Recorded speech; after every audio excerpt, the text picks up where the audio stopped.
Take courage, my friend.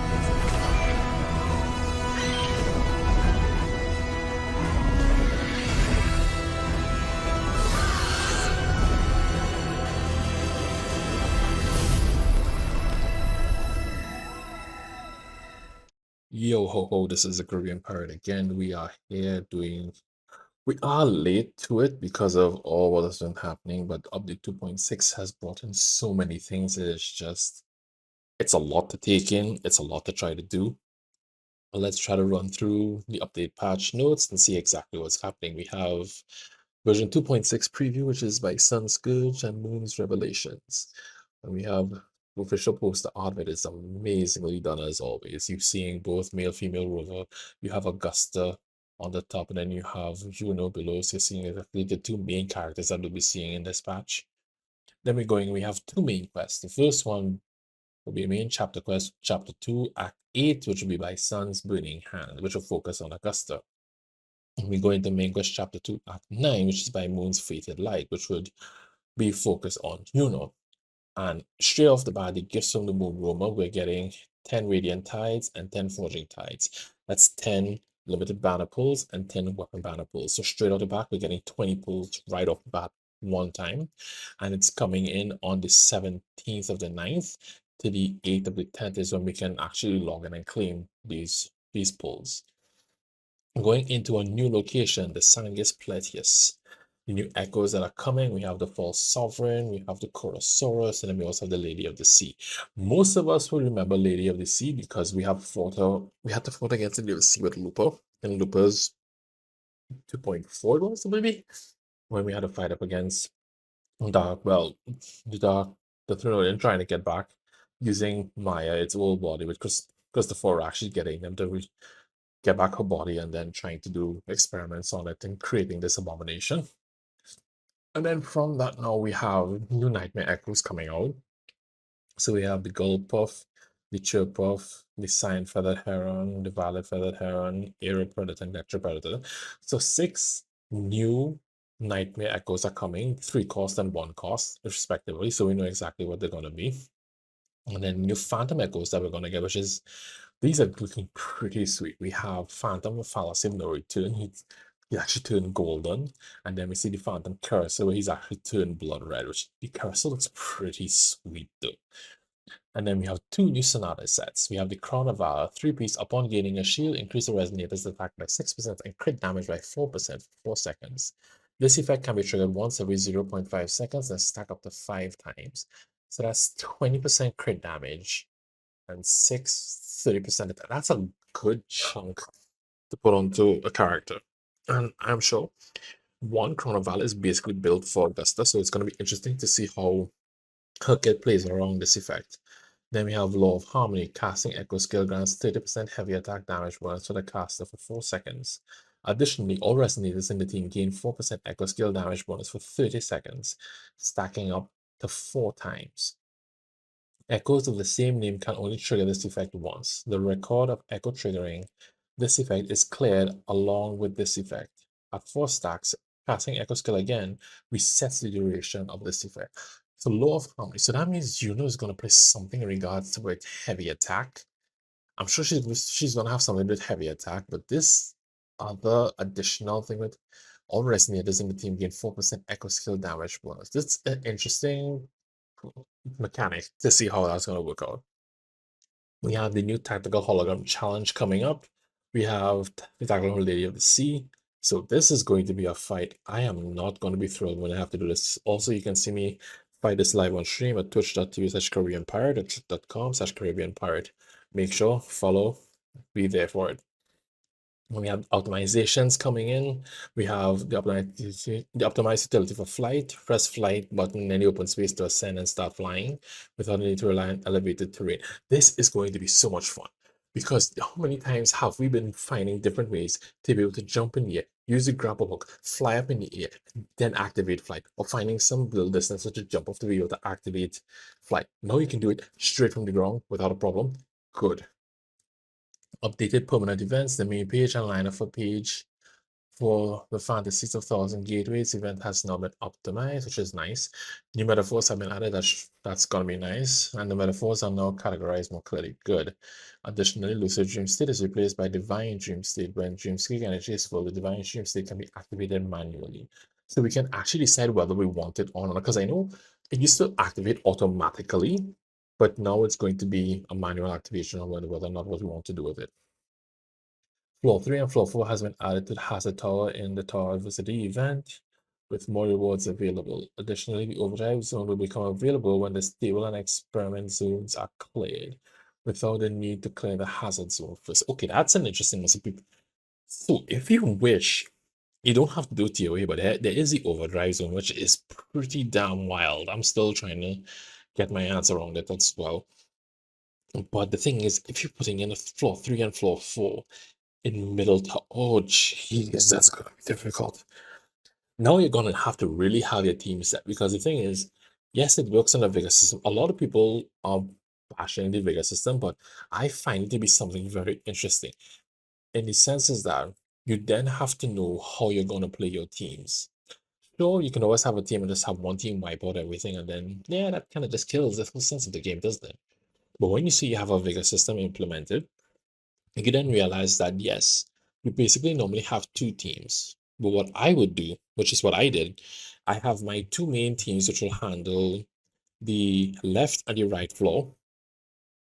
And then I will have like you could use like a one a DPS and a sub DPS or somebody else together. Or just use oh that's what I do. Zhang Liao solos.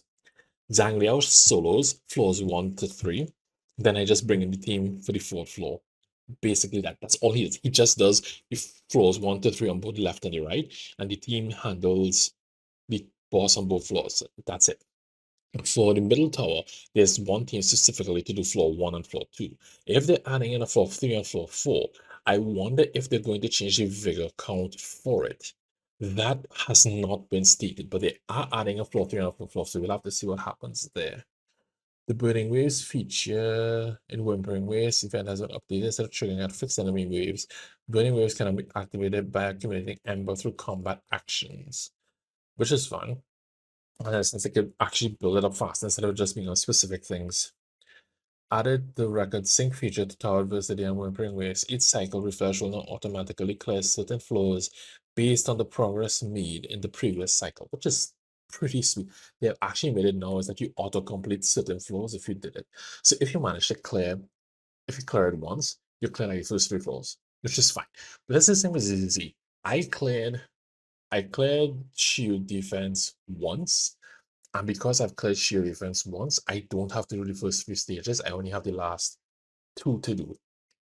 The last 3, 2 or 3 to do. One of those said. But I have never been able to clear it since. So that's something that tells you exactly how bad I am. Optimize exploration experience. Mineral collection spots will be marked on the map. Thank you. Because of the mineral that is needed to make the silly, stupid thing to find whatever the hell this thing is. The Sonora. Ugh, what? I'm just happy to finally do this because this is a pain in the without them trying to find the because I actually had to go to find a video with someone who actually show you where on the map it is to find the specific crystals that you need because finding those crystals is difficult as hell when you don't know where they are.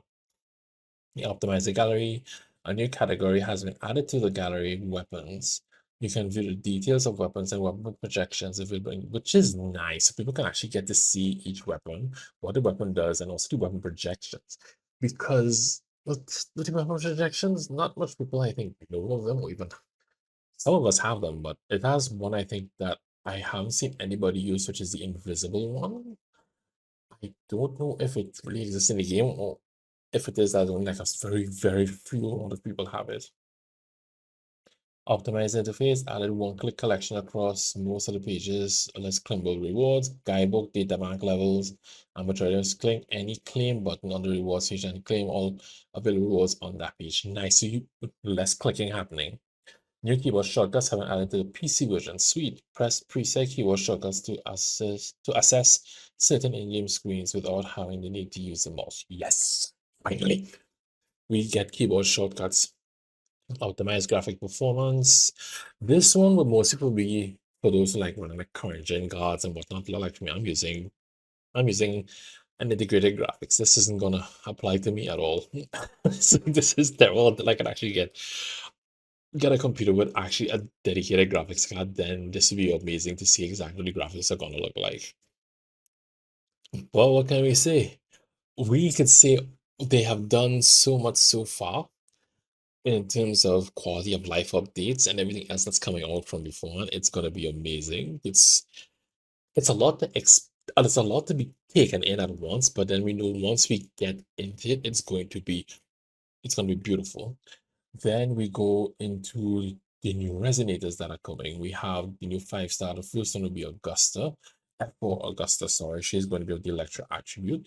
You would never think she's of the Electra attribute the way how she looks. And then we have which is going to be of the Aero attribute. You would never think that by the way how she looks. And then the upcoming feature resonator convene. First phase is going to be the Eternal Radiance on the Crown, which is you for Augusta. You understand and store color.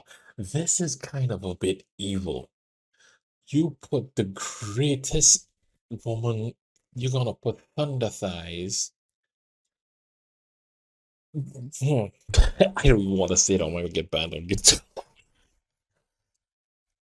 But honest to goodness, you put it's like the DPS of history versus the DPS of now. This is exactly what's happening right here. Because I don't have Carlotta as much as I would love to have Carlotta. Because Carlotta is basically she's easy play. She's the easiest resonator I had to play that she does big damage and gets the job done. That's fine.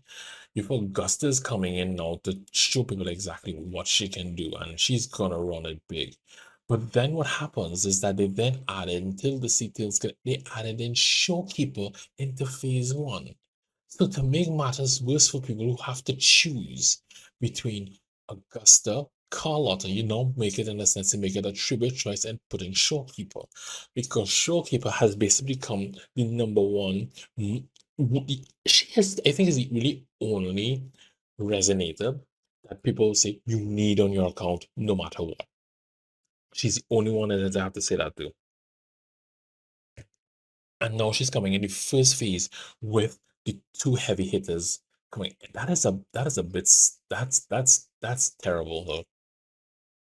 And then you have phase two, which will have and Chacona coming up, which is all right. That's all right. They only put two in that one, but they managed to stack the first one is stacked, so it's gonna be terrible for people who don't want to save for who don't have those other characters. Then we have the weapons coming out. We have the Thunderflare Dominion. This is Augustus Broadblade, and then we have Moongazer's Sigil, which is his gauntlets. And then they're also bringing out the Hunter Growl series. These are the craftable 4-star weapons for Septimon. And to what was said, I believe that these are going to be crit rate weapons. So we'll see exactly what that's going to look like. And then they have them here. The upcoming features in the weapon convene. You see Augusta's weapon, you have Carlotta's weapon, you have Showkeeper's weapon, and in phase two, you have Yuno's weapon, you have Dracona's weapon. That's all good. Then we go into the special events, so everything that's happening within 2.6. So then we have Hunt of Ash and Steel, we have the Area Exploration event, we have Sanchez Players Travel Atlas, the featured exploration event. Then we have Prince of Latias, which is the photo collection. We have Title Defense Simulator, this is going to be a very interesting way to see how this is implemented and how we get to play it. So I'm looking forward to seeing how this plays, and I will be playing it on stream, twitch.tv/Korean Pirate, kick.com/Korean Pirate. Make sure and follow. We have Gifts of the Hunt, which is 7-day login as usual, where we get standard pulls and some limited banner pulls. We have the second coming of Solaris Ultra. This leisure event. This event is going to be a troll event, literally. You can either have it in a sense where you can make the game even more broken, or you can just bring it back to normal. That's kind of wild for the developers to do. And then we have the limited time puzzle event, which is in Marks of the Wild. This is finding echoes in the wild. Like this, I believe, is kind of like a Monster Hunter call out, I think it is, to how they're doing it, but it's more to do with the echoes and the reverberations that they have.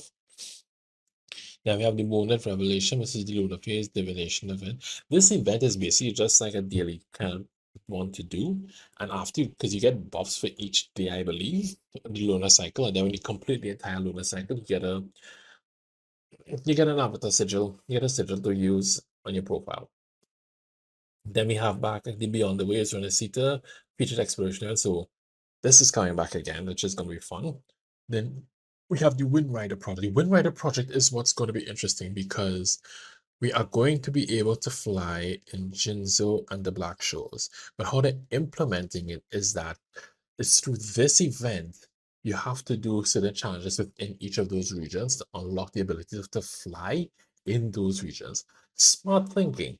And then the thing about it is they say that after, which I find to be so wild, because they literally said they're bringing flight to Jinzo and Black Shores. So you have Jinzo, Black Shores, and Renacita Septimons that are going to have flight. But they said moving on from there, they are not going to be implementing flight. They're going to put in new ways of movement. So I am pretty excited to see exactly how they are going to beat flight in these other regions. And then you have the Back to Solaris inviting old people, old friends who are playing to come back. They invite you to do things together and should be fine. But that is a lot happening in one patch. 2.6 patch is pretty stacked. We got, they would say yes, 2.5 was a filler, but the thing about it is it's the kind of a patch of a filler that you would never consider filler because it was a world building patch, it was a lore drop patch, and it was a patch to get us in a sense ready for what is coming. So what's happening now? We're going to go into 2.6 in a sense ready and rolling to go, and it's going to be wild in that one. And I'm going to be right there for it, and I'm going to be streaming it once it's capable of streaming it. Because I know when we started September, there was a little bit of problems since I couldn't stream during the quest in September due to the performance issues I was having on my computer, because I could not play in the open world at all. I still can't do it up to this day. I don't know if they're ever going to put a patch in for it to be able for you to be able for lower end systems to be able to do it. But when I'm in a certain part of September, it's fine. So we'll see how things go from there. But once it works, because for the 2.5 patch, it worked perfectly fine. I'm waiting to see what happens in 2.6. And like I say, this is the Caribbean Pirate, and I will be looking out for you all when we're streaming to see exactly when this is gonna come up and how it's just gonna be amazing what's gonna happen because this patch is so loaded. I don't know what to say to it again. But again, you can get me on twitch.tv/Caribbean Pirate, kick.com/Caribbean Pirate, and as you're here, you can give a like and subscribe, comment on it, and subscribe for more. This is the Caribbean Pirate, sailing off.